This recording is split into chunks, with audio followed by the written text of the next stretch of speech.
Hello friends, welcome to our channel. আমাদের চ্যানেলে তোমাদের সবাইকে স্বাগত। আজকে কিন্তু শুরু করছি আজকে আর একটি পার্ট। তো এর আগে কিন্তু দেখো 6টা পার্ট হয়ে গেছে, আজকে কিন্তু 60 নম্বর পার্ট। তো অবশ্যই কিন্তু তোমরা চোখ রাখো প্রত্যেকটা মক টেস্টে কিন্তু প্রত্যেক দিন কিন্তু 25 থেকে 30টার মতো কোশ্চেন থাকছে। তো খুব গুরুত্বপূর্ণ এবং ইম্পর্টেন্ট কোশ্চেন, যেগুলো পরীক্ষায় কিন্তু অনেকবার এসছে এবং আগামীতেও আসবে। তো চলো কথা না বাড়িয়ে কিন্তু ক্লাসটি শুরু করি।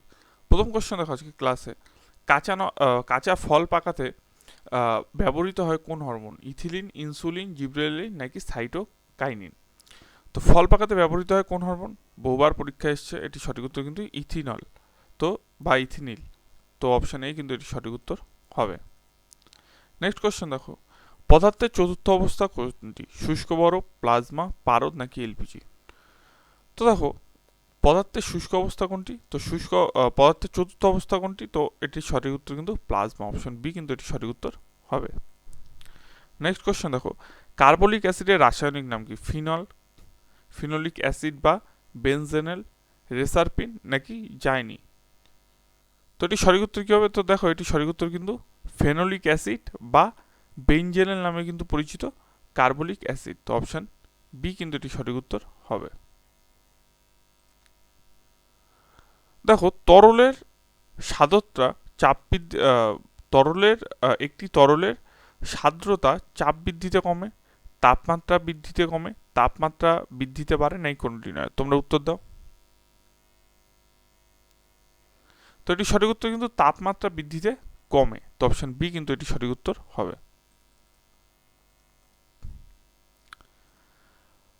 গ্যাস থার্মোমিটারে কোন গ্যাস থাকে? O2, H2, Cl2 নাকি N2? তো দেখো, গ্যাস থার্মোমিটারে কোন গ্যাস থাকে? তো নাইট্রোজেন গ্যাস কিন্তু থাকে, N2 কিন্তু অবশ্যই। অপশন ডি কিন্তু এটি সঠিক উত্তর হবে। নেক্সট কোশ্চেন দেখো, এসটিপিতে বরফের গলনাঙ্ক কত? 0 কে, 273 কে, -273 কে নাকি 100 কে? তো দেখো, এসটিপিতে বরফের গলনাঙ্ক কত? এটি সঠিক উত্তর কিন্তু -273 কে, অপশন সি কিন্তু এটি সঠিক উত্তর হবে। নেক্সট কোশ্চেন দেখো, পার্লামেন্টের অস্পৃশ্যতা বিরোধী আইন প্রণয়ন করার ক্ষমতা ভারতীয় সংবিধানের কত ধারায় রয়েছে? 17, 15, 16 নাকি 14? তো পার্লামেন্টের অস্পৃশ্যতা বিরোধী আইন প্রণয়ন করার ক্ষমতা কিন্তু ভারতীয় সংবিধানের 17 নম্বর ধারায় রয়েছে। অপশন এ কিন্তু এর সঠিক উত্তর হবে। তোমরা যারা এখন আমাদের টেলিগ্রাম চ্যানেলে জয়েন করনি, অবশ্যই নিচের ডিসক্রিপশনে আমাদের টেলিগ্রাম লিঙ্ক আছে, বা টেলিগ্রামে গিয়ে সার্চ করবে জোশ এডু প্লাস, একবারে পেয়ে যাবে, ওখানে জয়েন করে নেবে। আর হোয়াটসঅ্যাপের লিঙ্কে যারা হোয়াটসঅ্যাপে এখনও জয়েন করনি, আমাদের কিন্তু হোয়াটসঅ্যাপে একটি গ্রুপ আছে জোশ এডু প্লাস নামে, ওখানে কিন্তু প্রত্যেক দিন সব জিনিস শেয়ার করা হয়, অবশ্যই কিন্তু ওটাতেও তোমরা অ্যাড হয়ে যাবে। ভারতীয় নাগরিকতা আইন পাশ হয় কত সালে? 1950, 1955, 1951 নাকি 1956? তো দেখো, ভারতীয় যে নাগরিকতা আইন পাশ হয় এটি কিন্তু 1955 সালে। তো অবশ্যই অপশন বি কিন্তু এটি সঠিক উত্তর হবে। নেক্সট কোশ্চেন দেখো, আরবিআই কত সালে জাতীয়করণ হয়? 1935, 1988, 1949 নাকি 1950? তো দেখো, আরবিআই কত সালে জাতীয়করণ হয়? এটি কিন্তু 1949। আর 1935-এ কি হয়? দেখো, 1935-এ তোমাদের আরেকটি কোশ্চেন আসতে পারে, যেটা এসবিআই কিন্তু প্রতিষ্ঠিত হয় 1935 সালে। এবার এসবিআই কিন্তু আগে নাম ছিল না, আগে এসবিআই এর কি নাম ছিল? ইম্পিরিয়াল ব্যাংক, ঠিক আছে? এটাও কোশ্চেন আসতে পারে যে ইম্পিরিয়াল ব্যাংক কবে প্রতিষ্ঠিত হয়? তো 1935 সালে, বা এসবিআই যদি কত সালে প্রতিষ্ঠিত হয় সেটাও কিন্তু 1935 সালে। অপশন এ কিন্তু ওটা আবার হয়ে যাবে। আমরা নেক্সট কোশ্চেনে চলে যাই। একটি তড়িৎযোজী ও একটি সমযোজী যৌগের জোড় হলো কি? Ca2, H2O, NaCl, MgO নাকি OCH নাকি ClOH? তো দেখো, একটি তড়িৎযোজী ও একটি সমযোজী যৌগের জোড় হলো CaO ও H2O।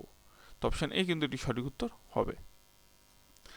একটি ইলেকট্রন বর্জন করে কোন পরমাণু নিম্নলিখিত শ্রেণীতে পরিণত হয়? তো আয়ন, অনায়ন, ক্যাটায়ন নাকি নিস্তৃত পরমাণু? তো এটি সঠিক উত্তর কি? একটি ইলেকট্রন বর্জন করে কোনো পরমাণু নিম্নলিখিত কোন শ্রেণীতে পরিণত হয়? এটি কিন্তু ক্যাটায়নে পরিণত হয়। অপশন সি কিন্তু এটি সঠিক উত্তর হবে। নেক্সট কোশ্চেন দেখো, কিলোওয়াট ঘন্টা দ্বারা কোন ভৌত রাশি পরিমাপ করা হয়? তোমরা জানো সায়েন্সের কোশ্চেন কিন্তু বহু আসছে পরীক্ষাতে, তাই আমি কিন্তু আজকে একটু সায়েন্সের কোশ্চেন তুলে নিয়ে আসলাম। তো কিলোওয়াট ঘন্টা দ্বারা কোন ভৌত রাশি পরিমাপ করা হয়? তো তড়িৎ শক্তি, তড়িৎ ক্ষমতা, তড়িৎ প্রবাহ মাত্রা নাকি তড়িৎ বিভব প্রভেদ? তো এটি সঠিক উত্তর কি? এটি সঠিক উত্তর কিন্তু তড়িৎ শক্তি। অপশন এই কিন্তু এটি সঠিক উত্তর হবে। নেক্সট দেখো, চাঁদে দুই অভিযাত্রী পাশাপাশি দাঁড়িয়ে কথা বললে একে অন্যের কথা স্বাভাবিকভাবেই শুনবেন, আস্তে শুনবেন, আদৌ শুনতে পাবেন না, নাকি জোরে শুনবেন? তো দেখো, চাঁদের দুই অভিযাত্রী যদি পাশাপাশি দাঁড়িয়ে কথা বলে তাহলে কিন্তু একে অন্যের কথা আদৌ শুনতে পাবেন না। অপশন বি কিন্তু এটা কিন্তু হয়ে যাবে, মানে বি বলতে এখানে আর কি সি হবে, তো এটা আর কি বি হয়ে গেছে, যাই হোক। নেক্সট কোয়েশ্চেন দেখো, 1 ন্যানোমিটার সমান সমান কিন্তু 10 × 10⁻⁹ 10 মিটার, 10 মিটার, 102 মিটার। তো দেখো, 1 ন্যানোমিটার সমান সমান কিন্তু 10⁻⁹। তো এটা কিন্তু এইভাবে লেখা হয়, এই যে 10 উপরে মাইনাস দিয়ে কিন্তু এরকম কিন্তু লেখা হবে, ঠিক আছে? এটা কিন্তু এইভাবে লেখা হয়, যেহেতু এটা একটু লেখার সমস্যা আছে তাই তোমাদের আমি বুঝিয়ে দিলাম ঠিক করে। নেক্সট কোয়েশ্চেন দেখো, রাজ্যসভার সভাপতিত্ব কে করেন? রাষ্ট্রপতি, প্রধানমন্ত্রী, উপরাষ্ট্রপতি, নেক্সট স্পিকার? তো দেখো, রাজ্যসভার সভাপতিত্ব করেন কিন্তু উপরাষ্ট্রপতি, অপশন সি কিন্তু এটি সঠিক উত্তর হয়ে যাবে।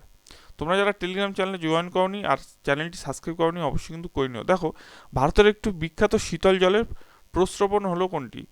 ভেরিনাগ, সহস্রধারা, অনন্তনাগ, নাকি তাৎপারি? তো দেখো, ভারতের একটি বিখ্যাত শীতল জলের প্রস্রবণ হলো কিন্তু সহস্রধারা, অপশন বি কিন্তু এটি সঠিক উত্তর হবে।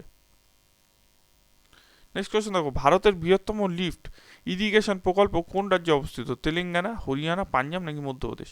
তো ভারতের বৃহত্তম লিফট ইরিগেশন প্রকল্পটা কোন রাজ্যে অবস্থিত? তো এটি সঠিক উত্তর কিন্তু তেলেঙ্গানা, অপশন এ কিন্তু এটি সঠিক উত্তর হবে।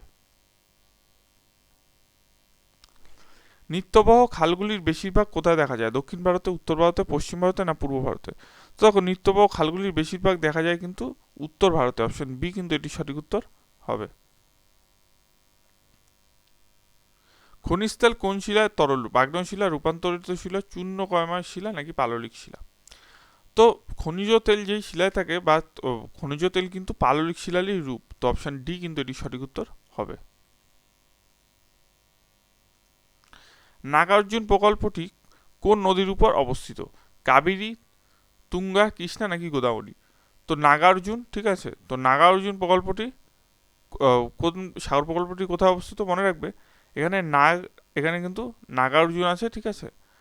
তো নাগার্জুন মনে রাখবে, অর্জুন কথাটি আছে আর এখানে কৃষ্ণ কথাটি আছে, ঠিক আছে? তো মনে রাখবে অর্জুনের সাথে কৃষ্ণ যায়, তো নাগার্জুনটা কিন্তু কৃষ্ণর প্রকল্প, মানে কৃষ্ণার নদীর প্রকল্প, তো অপশন ডি কিন্তু মানে এখানে সি হবে, সরি, ওটাই হবে উত্তর, তো কৃষ্ণার নদী কিন্তু প্রকল্প। নেক্সট দেখো, বিধবা বিবাহ আইন কোন বছর পাশ হয়? 1856, 1854, 1858, নাকি 1860? তো বিধবা বিবাহ আইন কিন্তু পাশ হয় কিন্তু অবশ্যই 1856, অপশন এই কিন্তু এটি সঠিক উত্তর হবে। নেক্সট কোয়েশ্চেন দেখো, আজিনা মসজিদ কোথায় অবস্থিত? অজন্তা, পান্ডুয়া, সাঁচি, নাকি পুরুষপুর? তো আজিনা মসজিদ কোথায় অবস্থিত? কিন্তু পান্ডুয়ায় অবস্থিত, তো অপশন বি কিন্তু এটি সঠিক উত্তর হবে। নেক্সট কোয়েশ্চেন দেখো, আনন্দমঠের রচয়িতাকে? তো আনন্দমঠের রচয়িতা কিন্তু মনে রাখবে বঙ্কিমচন্দ্র। আনন্দমঠের রচয়িতাকে বঙ্কিমচন্দ্র। এবং আনন্দমঠের রচয়িতা যে বন্দে মাতরম গান, ঠিক আছে, বন্দে মাতরম গান কবে গাওয়া হয়? বন্দে মাতরম গান কিন্তু মনে রাখবে 1896 সালের কংগ্রেস অধিবেশনে কিন্তু প্রথম গানটি গাওয়া হয়, এবং সেই অধিবেশনটি কোথায় হয়েছিল? সেই অধিবেশনটি কিন্তু কলকাতাতে হয়েছিল। নেক্সট কোয়েশ্চেন আমরা চলে যাব। নেক্সট কোয়েশ্চেন দেখো, ভারতের প্রাচীনতম সভ্যতা কোনটি? হরপ্পা সভ্যতা, মেহেরগড় সভ্যতা, সিন্ধু সভ্যতা, না বৈদিক সভ্যতা? তো ভারতের প্রাচীনতম সভ্যতা কিন্তু মনে রাখবে মেহেরগড় সভ্যতা। এবং এই মেহেরগড়ে কি পাওয়া যায় তোমরা কিন্তু যদি কেউ জানো অবশ্যই কিন্তু কমেন্ট সেকশনে আমাদের কমেন্ট করবে। কোন ভারতীয় খেলোয়াড় 2019 ACBS এশীয় বিলিয়ার্ডস চ্যাম্পিয়ন জিতেছে? পঙ্কজ আদবানি, মানান চন্দ্র, সুভাষ আগরওয়াল, নাকি মানান চন্দ্র? তো দেখো, ভারতীয় খেলোয়াড় কিন্তু 2019 ACBS কিন্তু এশীয় বিলিয়ার্ডস যে চ্যাম্পিয়ন জিতেছে সেটা কিন্তু পঙ্কজ আদবানি কিন্তু জিতেছে, অপশন এই কিন্তু এটি সঠিক উত্তর হবে। নেক্সট কোয়েশ্চেন দেখো, কোন ভারতীয় ক্রীড়া ব্যক্তি গোল্ড কোস্ট কমনওয়েলথ গেম 2018 উদ্বোধনী অনুষ্ঠানের জন্য ভারতীয় দলের পতাকা বহন করেছে? মনে রাখবে, কমনওয়েলথ যে দল আছে, মানে কমনওয়েলথ যে খেলা হয়, কমনওয়েলথের সদর দপ্তর কোথায়? কমনওয়েলথের সদর দপ্তর কিন্তু ইউকেতে অবস্থিত। ইউকে বলতে হচ্ছে গিয়ে ব্রিটেনে, ঠিক আছে, ব্রিটেনে কিন্তু অবস্থিত, মানে ইংল্যান্ডে অবস্থিত। এবং যে কমনওয়েলথের যে সদর দপ্তর সেটা কত সালে গঠিত হয়? মনে রাখবি 1930 সালে কিন্তু কমনওয়েলথের যে অফিস বা যেটা দপ্তর সেটা কিন্তু গঠিত হয়। এবং এই পতাকাটি কিন্তু মনে রাখবে বহন করে, কিন্তু যে কোশ্চেনটা আছে বহন করেন, কিন্তু এখানে কিন্তু সঠিক উত্তর হবে যে কোন ভারতীয় ক্রীড়া ব্যক্তি গোল্ড কোস্টে কমনওয়েলথ 2000 উদ্বোধনী অনুষ্ঠানে ভারতীয় পতাকা বহন করে, এটা কিন্তু সুব্রত পল। এবং ক্লোজ মানে অনুষ্ঠানের জন্য যে ভারতীয় দলের পতাকাটি ক্লোজ করে, ঠিক আছে, সেই ক্লোজিংয়ে কিন্তু ছিল মেরি কম। তো ভিডিওটি কেমন লাগলো জানিও, ভালো লাগলে কিন্তু অবশ্যই চ্যানেলটি সাবস্ক্রাইব করে পাশে থাকা বেল আইকনটি ক্লিক করে সম্পূর্ণ ভিডিও দেখার জন্য কিন্তু অসংখ্য ধন্যবাদ।